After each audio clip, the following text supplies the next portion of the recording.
আসসালামু আলাইকুম। আশা করি যে যেখানে আছেন সবাই ভালো আছেন, সুস্থ আছেন। আলহামদুলিল্লাহ, আল্লাহ পাকের রহমতে আমরাও সকলে ভালো আছি, সুস্থ আছি। তো ভিডিওটা আমি শুরু করলাম হচ্ছে মাগরিবের পর থেকে গতকালকে। তো ভিডিওটা শুরু করলাম, এখানে দেখেন দরজা জানলা কিন্তু সব লাগানো, কারণ বাহিরে কিন্তু আজকে কয়েকদিন ধরে প্রচুর পরিমাণে বাতাস আর হচ্ছে শীতও একটু বেশি অনেক। তো এই কারণে কিন্তু দরজা জানলা কিছুই এখন মেলা যায় না আজকে কয়েকদিন যাবত। তো ঘরে কিন্তু সারাক্ষণ এই লাইট ধরে রাখতে হয়। আর এখানে আমি কয়েকটা পিঠা আনছি ভিজানোর জন্য। তো এই পিঠাগুলো আমি এখানে বাটির ভিতরে রাখছি। আর মিঠাইয়ের পানি কিন্তু আমি চুলায় বসাইছি। তো বসানো জাল দেওয়া হলে তারপরে হচ্ছে ঠান্ডা হবে, মানে ওরকম ঠান্ডা না, একটু হালকা ঠান্ডা হলে এই পিঠাগুলো আমি দিয়ে দেব এই মিঠাইয়ের পানির ভিতরে। তো যাই হোক, আমার ভিডিওটা না টেনে সম্পূর্ণ ভিডিওটা দেখতে থাকুন, পাশেই থাকুন। ভালো লাগলে লাইক কমেন্ট শেয়ার করবেন, চ্যানেলটা অবশ্যই সাবস্ক্রাইব করবেন। তো দেখতে থাকুন আমার সম্পূর্ণ ভিডিও। তো গতকালকে আমি ভিডিও দিতে পারি নাই, কারণ ঠান্ডার মধ্যে প্রচুর পরিমাণে মাথা ব্যথা ছিল। তো এই কারণে আমি আর কি ভিডিও দিতে পারি নাই। কারণ গরমের মধ্যে কিন্তু বেশি গরম পড়লে মাথা ব্যথা করে, আর শীতকালেও কিন্তু বেশি শীত লাগলে আর কি মাথা ব্যথা কমে না। তো এই সমস্যাটা আর কি আমার আছে। তো গতকালকে এর জন্য ভালো লাগে নাই, তাই আমি ভিডিও আর কি দিতে পারি নাই। আর এইখানে হচ্ছে এই যে মিঠাইয়ের পানিটা জাল হইতাছে, আর এই মিঠাইয়ের পানিটা যত জাল হবে অত আর কি স্বাদ লাগবে। তো অল্প করে যেহেতু ভিজাবো, পানিও অল্প, তো এটা আরও জাল হবে অনেক। আর এইখানে আমি আরেক চুলায় হচ্ছে আলু সিদ্ধ দিছি, আর এখানে দুধটা এনে রাখছি আর কি। তো আলুটা সিদ্ধ হলে ওইটার ভিতরে, ওই পাতিলটার ভিতরে আমি দুধটা আর কি জাল করব। তো পাতিল আরও আছে, ভাইবেন আরও পাতিল নাই, কিন্তু ঠান্ডার ভিতরে অত হাঁড়ি পাতিল নষ্ট করব না, এর জন্য আর কি এটার ভিতরে দিব। কারণ যেহেতু এটার ভিতরে তরকারি রান্না করি না, আলু সিদ্ধ হইতেছে, তো আলুটা সিদ্ধ হলে আমি এটার ভিতরেই দুধ জাল দিব। তো এইখানে তো হইতে থাক। আর হচ্ছে তো যেহেতু শীতকাল, কারণ পিঠা খাওয়ানোর এই এখন আর কি সিজন। তো গরমের মধ্যে যেরকম আম কাঁঠালের সিজন আসে, ওরকমই শীতকালে পিঠাপুলি খাওয়ার সিজন। তো আমরা এখন ওরকমভাবে পিঠা বানাই নাই, কারণ আমাদের কিন্তু পিঠা বানিয়ে খাওয়াতো আমার মা। যত রকমের পিঠা আছে আমার মাই বানায় খাওয়াইতো আর কি আমাদের ভাই বোনদের সবাইকে। তো আমাদের এবার এখনও পিঠা খাওয়া হয় নাই। তো গ্রামের বাড়িতে যখন গেছি, তো আপনারা যারা আমার ভিডিওগুলো দেখেন তারা তো দেখছেনই। গ্রামে যাওয়ার পরে আমার ভাগ্না ভাগ্নিরা সবাই আমাদেরকে আর কি ভাপা পিঠা, ভিজানো পিঠা এগুলো খাওয়াইছে, কারণ আমরা ছিলাম এই মাত্র মধ্যে একদিন। তো ওরকমভাবে হয়তো অনেক দিন বেড়ালে হয়তো আমরা আরও পিঠা বানায় আর কি আমাদেরকে খাওয়াতো। তো আমরা তো বেশি একটা থাকি নাই বেশি দিন, আমরা এসে পড়লাম।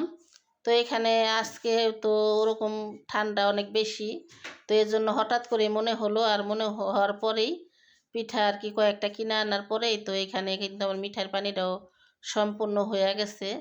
আর এখানে এশার নামাজের সময় আর কি এখন মসজিদে আর কি জামাত নাই, জামাত শেষ হয়ে গেছে, এই জন্য আর কি উনি এশার নামাজটা ঘরেই পড়তেছে। কারণ আমরা একটু বাইরে গেছিলাম, তো এর জন্য আর কি জামাতের সাথে নামাজটা আদায় করতে পারে নাই। আর এখানে তো দুধটা জাল করা শেষ, এই তো দুধটাও ঠান্ডা হয়ে গেছে। তো এখন আমি ওই পিঠাগুলার ভিতরে দুধটা ঢালবো। আর আগে দুধ জাল দিলে না কি সুন্দর একটা সর পড়তো মোটা হইয়া, আর হচ্ছে একেবারে দুধটা না কীরকম একটা হলুদ হলুদ আসতো, কালার আসতো, কিন্তু এখন কিন্তু আর ওইগুলো নাই। কারণ প্রত্যেকটা জিনিসেই যেরকম দাম বাড়ছে আর ওরকম ভেজাল হয়ে গেছে। তো যাই হোক, আমরা নিরুপায় হয়ে এগুলোই খাই, আর কি করার। কারণ আমরা গ্রামের বাড়িতে থাকি না, ঢাকা শহরে যেহেতু থাকি, আমাদের সব জিনিসেই কিনাই খাইতে হয়। আর এখানে পিঠাগুলার পানি কিন্তু বেশি ঠান্ডা হয়ে গেছে। তো দেখি ভিজে কিনা, জানি না ভিজবে কিনা, কারণ বাহিরের কিনা পিঠা হচ্ছে অতটা গরমের ভিতরে দিলেও পিঠাগুলা গইলা যায়। আর একেবারে ঠান্ডা হলেও দেওয়া চলে না, কারণ যখন কুসুম কুসুম গরম থাকে তখন আর কি দেওয়ার উপযোগী হয়।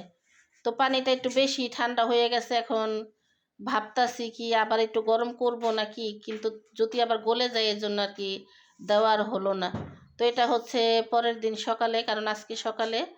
তো এখানে আমি উঠা দেখি কি পিঠাগুলা কিন্তু বেশি একটা ভিজে নাই, কারণ পিঠাগুলা না ভিতরে শক্ত, তো আরও যদি ভিজতো না ভালো করে তাহলে আরও আর কি ফুলতো, একেবারে পুরা পাতিল হয়তো ভরে যাইতো। কিন্তু না, আমি দেখি যে পিঠার ভিতরে শক্ত আছে, কারণ ওই যে বললাম যে আমার এই পানিগুলা না, পিঠার পানিগুলা যেটা, এটা একেবারে বেশি ঠান্ডা হয়ে গেছিলো, এই জন্য আর কি বেশি একটা ভিজে নাই। তো যাই হোক, এগুলোই খাওয়া লাগবে, আর কি করা। তো এখানে আমার বোনের বাচ্চার জন্য আর কি দিতাছি আমি কয়েকটা, কারণ বেশি একটা তো করি না, বেশি একটা করলে হয়তো ওরকমভাবে সবাইকেই দেওয়া হতো। তো এখন যেহেতু কম করছি ওরকমভাবে আর কি দেব, কারণ বাচ্চা মানুষ, বাচ্চাদের রেখা তো আর খাওয়া যাবে না বলেন। মানে এখানে হচ্ছে আমরা এই পিঠাগুলোই এখন খাবো। তো খাওয়া দাওয়া করি, নাস্তা করি, নাস্তা করার পরে হচ্ছে রান্না বান্নার আয়োজন করতে হবে। এর দেখেন এখনও কিন্তু দরজা জানলা কিছুই খুলতে পারি নাই, কারণ এখন কিন্তু বাজে বেলা 10টা, আর আজকে কিছুদিন ধরে কিন্তু রোদও ওঠে না।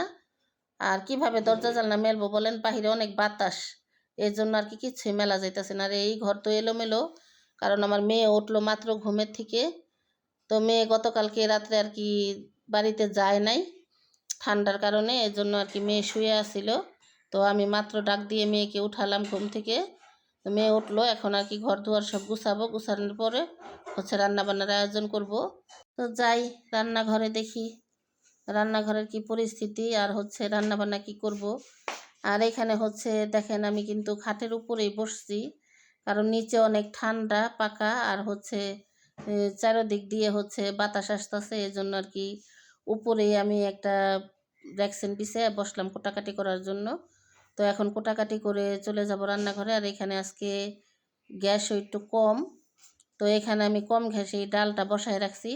তো ডাল রান্না হলে আজকে আমি রান্না করব হচ্ছে গুঁড়া মাছ চচ্চড়ি করব, ওই যে পেঁয়াজের ফুল দিয়ে, পেঁয়াজ আর কি পাতা, ফুলও বলে অনেকে, পাতাও বলে।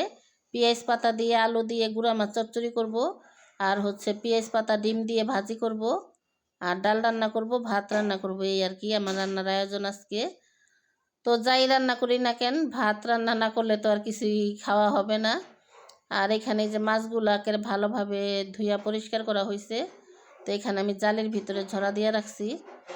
আর এখন আমি ডালটা বাগার দিয়ে তারপরে হচ্ছে গুঁড়া মাছটা আগে বসাবো, কারণ গ্যাস এখন একটু বাড়ছে আর কি।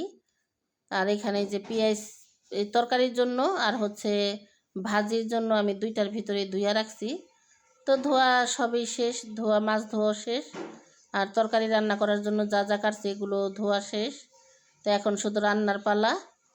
তো যাই হোক, পুরো ভিডিও জুড়ে কিন্তু সাথে থাকুন, দেখতে থাকুন।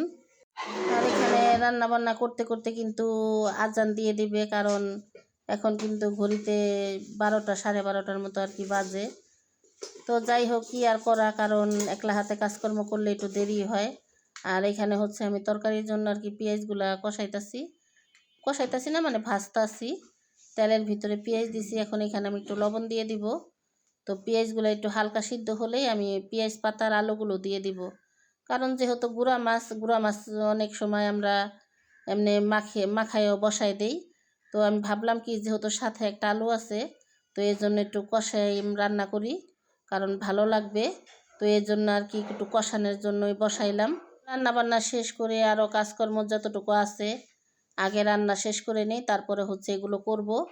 এগুলো করে হচ্ছে তারপরে হচ্ছে খাওয়া দাওয়ার পালা।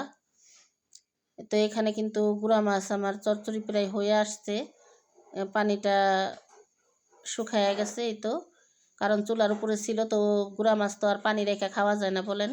তো এটা কিন্তু একেবারে চচ্চড়ি হয়েছে মাছটা। আর এখানে হচ্ছে এই যে পেঁয়াজের পাতা আর কি ভাজি, একটা আলু দিয়ে আর ডিম দিয়ে। তো এই হচ্ছে আমার আজকে দুপুরের খাবারের আয়োজন।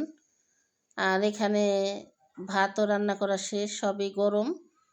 আর উনি কিন্তু নামাজ পড়ে খাওয়ার জন্য রেডি হয়ে বসে আছে, কারণ কাজে যখন থাকে না তখন কিন্তু খিদা ওরকম লাগে না, তো যখন বাসায় থাকে তখন আর কি ওনার খিদার তৃষ্ণা বেশি লাগে।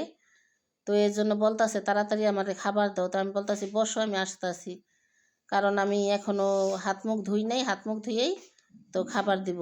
তো এই জন্য আর কি বসে আছে আমার জন্য। তো অবশেষে মেয়ে ওনাকে এই তো ভাত দিল। তো যাই হোক, আমার আজকের ভিডিওটা আপনাদের কাছে কেমন লাগলো কমেন্ট বক্সে জানাবেন। সবাই ভালো থাকবেন, সুস্থ থাকবেন। আজকের মতো এই পর্যন্তই, আবার দেখা হবে আগামী ভিডিওতে। সবাইকে আল্লাহ হাফেজ।